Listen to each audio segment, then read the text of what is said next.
Bonjour à tous et bienvenue dans cette nouvelle vidéo. Aujourd'hui, nous allons explorer comment la philosophie stoïcienne peut nous aider à reprogrammer notre mental et surmonter nos croyances limitantes. Il y a quelques années, je me suis retrouvé dans une période difficile où je doutais constamment de mes capacités. Je me disais, je ne suis pas assez compétent pour ce poste, ou encore, je vais échouer si j'essaie. Ces pensées négatives me paralysaient et m'empêchèrent d'avancer. C'est alors que j'ai découvert le stoïcisme, et en particulier cette citation de Marc Aurèle. La vie ne maltraite personne, elle ne fait que révéler ce dont chacun est fait. Cela m'a fait réaliser que mes croyances limitantes n'étaient pas des vérités absolues, mais simplement le reflet de ma propre perception. En effet, nos pensées et nos émotions ne sont pas figées. Elles résultent d'une sorte de programmation mentale que nous avons intégrée au fil de nos expériences. Quand nous laissons des croyances négatives diriger notre vie, nous nous créons nous-mêmes des obstacles qui nous empêchent de réaliser notre plein potentiel. Mais la bonne nouvelle, c'est que de même qu'un ordinateur, notre esprit peut être reprogrammé. Les philosophes stoïciens comme Sénèque, Épictète ou Marc Aurèle nous ont légué des stratégies puissantes pour y parvenir. Dans cette vidéo, nous allons découvrir 4 techniques basées sur le renseignement. Pratiquer l'observation de soi, remettre en question ses jugements, pratiquer l'affirmation positive, agir en accord avec ses nouvelles croyances. En intégrant ces principes dans votre vie quotidienne, vous serez capable de vous libérer de vos pensées limitantes, de renforcer votre résilience face aux difficultés et de développer votre meilleur potentiel. Alors, êtes-vous prêt à reprogrammer votre mental à la façon stoïcienne? C'est parti! La première technique stoïcienne pour reprogrammer votre mental est la suivante. Pratiquer l'observation de soi. Marc Aurèle, l'un des plus grands empereurs romains et philosophes stoïciens, nous invite à ce voyage intérieur dans ses pensées pour moi-même. Regarde au-dedans de toi. C'est au-dedans qu'est la source du bien, une source intarissable pourvu que tu creuses toujours. Qu'est-ce que cela signifie concrètement? Il s'agit de prendre conscience de ses pensées et émotions, sans pour autant les juger. Imaginez que votre esprit est comme un ciel, et vos pensées sont les nuages qui le traversent. Observez-les défiler, notez leur présence, mais ne vous laissez pas emporter par elles. Vous n'êtes pas vos pensées, vous êtes celui qui les observe. Cette prise de recul vous permettra d'identifier plus clairement vos croyances limitantes, et surtout de comprendre d'où elles viennent. Prenons un exemple concret, la peur de l'échec. Peut-être avez-vous grandi dans un environnement où la performance était survalorisée, où chaque erreur était pointée du doigt plutôt qu'utilisée comme une opportunité d'apprentissage. Inconsciemment, vous avez alors intégré cette croyance. Je dois réussir parfaitement, sinon je ne vaux rien. En prenant conscience de l'origine de cette pensée, vous réalisez qu'elle n'est pas une vérité absolue, mais simplement le résultat d'un conditionnement. Vous pouvez alors choisir de vous en détacher et de la remplacer par une croyance plus constructive, comme « j'apprends de mes erreurs et je progresse à chaque essai ». Mais comment cultiver concrètement cette observation de soi au quotidien? Une pratique accessible à tous est la méditation en pleine conscience. Réservez-vous 10 minutes par jour, asseyez-vous confortablement, fermez les yeux et concentrez-vous sur votre respiration. À chaque fois que votre esprit s'égare dans des pensées, ramenez simplement votre attention sur le souffle sans vous juger. Progressivement, vous allez renforcer ce muscle de l'observation intérieure et être de plus en plus capable de prendre du recul par rapport à votre discours mental. Petit à petit, vous allez vous libérer de l'emprise de ce pilote automatique qu'est votre mental pour devenir le capitaine de votre propre navire intérieur. Comme le résume brillamment le psychiatre et philosophe Viktor Frankl, rescapé des camps de concentration, entre le stimulus et la réponse, il y a un espace. Dans cet espace se trouve notre pouvoir de choisir notre réponse. Dans notre réponse résidant notre croissance et notre liberté. Alors, saisissez cet espace de liberté en pratiquant quotidiennement l'observation de soi.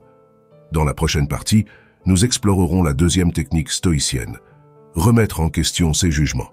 Restez avec moi, le voyage ne fait que commencer. Maintenant que vous avez appris à observer votre discours intérieur avec recul, passons à la deuxième technique stoïcienne pour reprogrammer votre mental. Remettre en question ses jugements. Épictète, un ancien esclave devenu l'un des plus grands philosophes stoïciens, nous éclaire sur ce point. Ce qui trouble les hommes, ce ne sont pas les choses, mais les jugements relatifs aux choses. Autrement dit, ce ne sont pas les événements en eux-mêmes qui nous affectent, mais le sens que nous leur donnons. Prenons un exemple frappant. Imaginez deux personnes coincées dans un embouteillage. La première s'énerve, klaxonne, rumine sa frustration en se disant « C'est toujours à moi que ça arrive, je vais être en retard. Ma journée est gâchée. » La seconde relativise, met un podcast intéressant et se dit « Cet embouteillage me donne l'occasion de me cultiver. Je vais en profiter pour appeler un ami que je n'ai pas eu le temps de contacter depuis longtemps. » Même situation, deux interprétations radicalement différentes. Comme le dit Byron Katie, une auteure spécialisée dans le questionnement des croyances. Lorsque vous discutez avec la réalité, c'est votre santé mentale qui perd à chaque fois. Alors, comment discerner le vrai du faux dans notre discours intérieur? À chaque fois que vous identifiez une pensée négative, interrogez-la avec curiosité. Est-ce vrai? En suis-je absolument certain? Ce simple questionnement va créer un espace de liberté entre vous et votre mental, et vous permettre de réaliser que la plupart de vos jugements ne sont que des interprétations subjectives. Vous pouvez alors choisir d'adopter des perspectives alternatives plus constructives. Par exemple, au lieu de vous dire « je ne suis pas assez bon », vous pouvez reformuler en « je fais de mon mieux et j'apprends de mes erreurs ». Vous passez ainsi d'une posture de victime à une posture d'apprenti de la vie. C'est là que la philosophie stoïcienne se révèle d'une modernité inouïe. Marc Aurèle, dans son célèbre manuel de vie Pensée pour moi-même, nous invite à changer notre regard sur les difficultés. L'obstacle sur notre chemin devient le chemin lui-même. Quel que soit le défi auquel vous faites face actuellement, que ce soit un échec professionnel, une rupture amoureuse ou un problème de santé, vous avez le choix de le percevoir non pas comme une fatalité, mais comme une opportunité de croissance. Chaque difficulté devient ainsi un entraînement pour renforcer votre résilience et votre sagesse. Alors, entraînez-vous dès maintenant à questionner vos jugements négatifs. Adoptez le regard d'un scientifique de l'esprit. Observez avec curiosité vos interprétations. Testez des perspectives alternatives et choisissez celles qui vous rendent plus fort et plus serein. Comme le résume joliment Épictète, il n'y a pas de vent favorable pour celui qui ne sait pas où il va. Alors, fixez votre cap sur une vision positive de vous-même et de la vie et ajustez vos jugements en conséquence. Vous savez maintenant comment prendre du recul par rapport à vos pensées et questionner vos jugements. Mais il ne suffit pas de faire le vide. Il faut aussi nourrir votre esprit de nouvelles graines positives. C'est là qu'intervient la troisième technique stoïcienne. Pratiquer l'affirmation positive. Le psychologue Émile Coué, pionnier de l'autosuggestion, préconisait de répéter chaque jour une phrase simple mais puissante. « Je m'améliore à tout point de vue, physiquement et mentalement ». Cette méthode peut sembler simpliste, pourtant elle s'appuie sur un principe scientifique, la neuroplasticité. En effet, notre cerveau est malléable. Il se reconfigure en permanence en fonction de nos pensées et de nos actions répétées. Imaginez votre esprit comme un jardin. Si vous laissez pousser les mauvaises herbes des doutes et des peurs, elles finiront par envahir tout l'espace.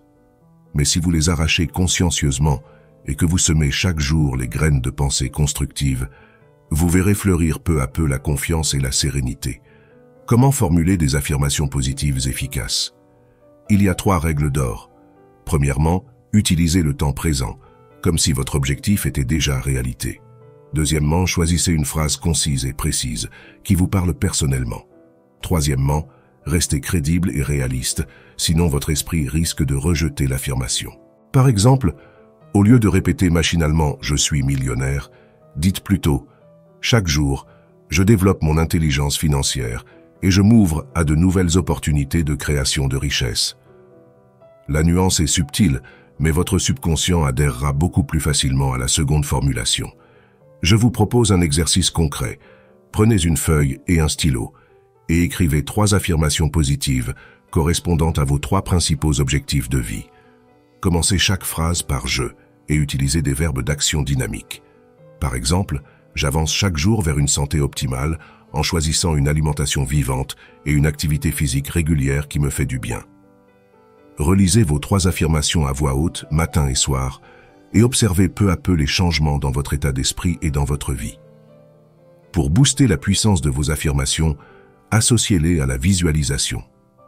Comme le dit Sénèque, célèbre philosophe stoïcien, aucun vent n'est favorable à celui qui ne sait pas où il va. Alors fixez clairement votre cap et imaginez votre destination finale dans ses moindres détails. Utilisez tous vos sens, vue, ouïe, odorat, toucher, goût. Ressentez les émotions positives associées à la réalisation de vos objectifs. En créant cette expérience multisensorielle régulièrement, vous envoyez un message puissant à votre subconscient et vous l'imprégnez de cette réalité désirée. C'est ce qu'on appelle la visualisation créatrice, une technique utilisée par de nombreux athlètes de haut niveau, entrepreneurs à succès et artistes de renom. Comme l'écrit l'auteur à succès Robin Sharma, ce que vous visualisez de façon répétée, votre esprit finit par le concevoir, votre cœur par y croire et vos actions par l'accomplir. Alors, entraînez-vous chaque jour à reprogrammer votre mental avec des affirmations et des visualisations positives. Jouez le rôle de votre vie idéale et peu à peu, vous deviendrez ce que vous imaginez. Comme le résume le philosophe allemand Goethe, dès l'instant que l'on s'engage avec conviction, la providence intervient aussi. C'est le moment de vous engager à 100% dans la meilleure version de vous-même. C'est ça, la clé de la résilience et de la réussite. Continuez d'avancer malgré les résistances internes et externes. Résistance de votre mental qui cherche à vous maintenir dans votre zone de confort. Résistance de votre entourage qui peut être sceptique ou jaloux face à vos progrès. Résistance du monde extérieur qui vous met des bâtons dans les roues. À chaque obstacle, répétez-vous cette citation de Marc Aurèle. La vie ne maltraite personne, elle ne fait que révéler ce dont chacun est fait. Alors, révélez au monde votre étoffe en passant à l'action. Fixez-vous un objectif inspirant en accord avec vos nouvelles croyances et fractionnez-le en petites étapes réalisables. Chaque jour, faites un pas de plus dans la direction de vos rêves et sachez que le chemin compte autant que la destination. Comme l'écrit le poète espagnol Antonio Machado, « Voyageurs, il n'y a pas de chemin, le chemin se fait en marchant. » C'est ainsi que vous allez reprogrammer durablement votre mental, en imprimant dans votre corps et dans votre réalité quotidienne les schémas de pensée positifs que vous avez cultivés. Vous voilà maintenant équipé de 3 puissantes techniques stoïciennes pour reprogrammer votre mental. L'observation de soi, le questionnement de vos jugements et la pratique des affirmations positives. Mais il manque encore un ingrédient essentiel pour ancrer durablement ces nouveaux schémas de pensée. L'action. C'est la 4e et dernière technique que nous allons explorer ensemble. Agir en accord avec vos nouvelles croyances.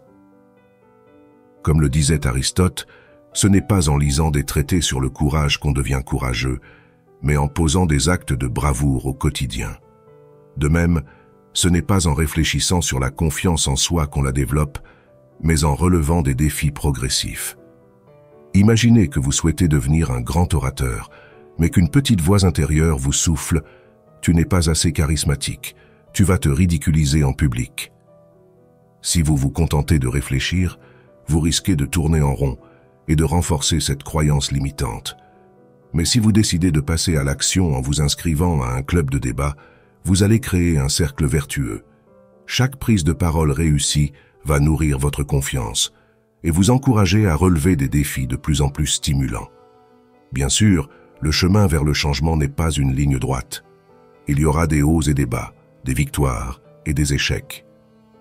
Mais comme le dit Épictète, les difficultés sont les choses qui montrent ce que sont les hommes.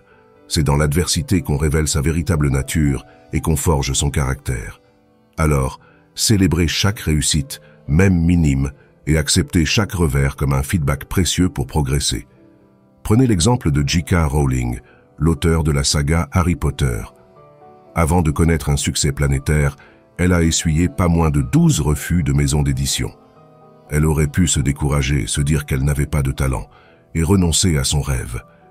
Mais elle a choisi de persévérer en accord avec sa conviction profonde. Elle avait une histoire à raconter, et elle savait qu'elle finirait par trouver son public. En devenant le héros stoïcien de votre vie, celui qui reste maître de lui-même en toutes circonstances. Alors, lancez-vous dès maintenant dans cette merveilleuse aventure qu'est le dépassement de soi, et savourez chaque instant. En conclusion, Cher philosophe du quotidien, vous détenez désormais les 4 piliers de la sagesse stoïcienne pour reprogrammer votre mental en profondeur. L'observation de soi, pour devenir le maître serein de votre navire intérieur. Le questionnement de vos jugements, pour transmuter les obstacles en opportunités. La pratique des affirmations positives, pour sculpter votre réalité à force d'imagination. L'action alignée avec vos valeurs, pour forger votre caractère sur l'enclume des épreuves. N'oubliez jamais que votre esprit est votre allié le plus précieux. Il peut être votre pire geôlier ou votre plus fidèle compagnon d'aventure. Tout dépend de la qualité de votre dialogue intérieur et de votre capacité à mettre en pratique jour après jour. Alors, soyez les Sénèques, les Épictètes et les Marc Aurèle de votre vie. Osez regarder en face vos peurs et vos doutes pour mieux les transcender. Ayez l'audace de croire en vos rêves les plus fous et la détermination de les ancrer dans le réel. Comme le résume brillamment ce dernier, entreprends chaque action comme si elle était la dernière de ta vie. Vous avez le pouvoir de faire de votre existence un chef-d'œuvre de sagesse et de résilience. Alors, réveillez le stoïcien qui sommeille en vous et que le merveilleux voyage de la reprogrammation mentale commence dès maintenant.